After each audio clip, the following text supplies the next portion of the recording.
Tahun 1900, dunia hampir kehabisan makanan. Para ilmuwan memprediksi 1,5 miliar manusia akan mati kelaparan dalam beberapa dekade. Tapi satu penemuan di Jerman pada tahun 1909 mengubah segalanya. Penemuan ini, sampai hari ini, memberi makan hampir setengah populasi dunia. Penemuan itu adalah pupuk nitrogen sintetis lewat proses Haber-Bosch.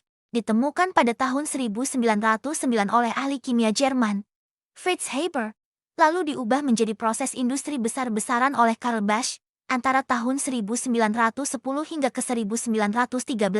Paten pertama Haber diajukan pada 13 Oktober tahun 1908, dan demonstrasi sukses pertamanya terjadi pada 2 Juli tahun 1909, yang waktu itu hanya menghasilkan 8 gram amonia per jam. Bosch kemudian berhasil membuatnya dalam skala pabrik pada tahun 1913 di Oppau, Jerman. Jadi, bagaimana proses ini bekerja? Secara sederhana, nitrogen di udara, yang dilambangkan dengan N, itu sangat susah diikat oleh tumbuhan. Haber menemukan cara untuk memaksa nitrogen bereaksi dengan hidrogen untuk menjadi amonia, atau NH. Caranya adalah dengan menggunakan tekanan super tinggi, sekitar 200 hingga 300 atmosfer. Itu setara dengan 200 sampai 300 kali tekanan ban mobil.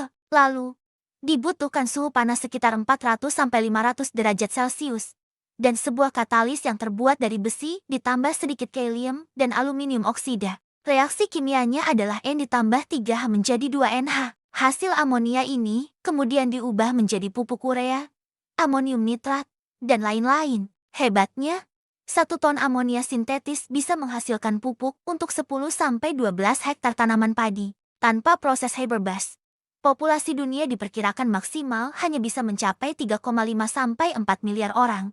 Karena itu, batas alamiah ketersediaan nitrogen. Saat ini, hampir 50% makanan dunia, termasuk beras, jagung, dan gandum, bergantung pada pupuk nitrogen sintetis. Artinya, 4 miliar manusia bisa hidup hari ini berkat penemuan ini. Vaclav Smil, seorang ilmuwan terkenal, bahkan bilang, setiap orang kedua yang Anda temui hidup berkat Haber-Bosch. Tapi, ada harga yang harus dibayar. Proses ini mengonsumsi 1-2% listrik dunia setiap tahunnya. Proses ini juga menghasilkan 1,5% dari total emisi karbon dioksida global. Penggunaan pupuk yang berlebihan menyebabkan eutrofikasi, yaitu ledakan pertumbuhan alga beracun di danau dan laut. Ironisnya, Fritz Haber juga dikenal sebagai bapak senjata kimia karena perannya dalam menciptakan gas klorin pada Perang Dunia Pertama. Jadi, proses Haber-Bosch adalah penemuan paling penting di abad ke-20, sekaligus yang paling kontroversial.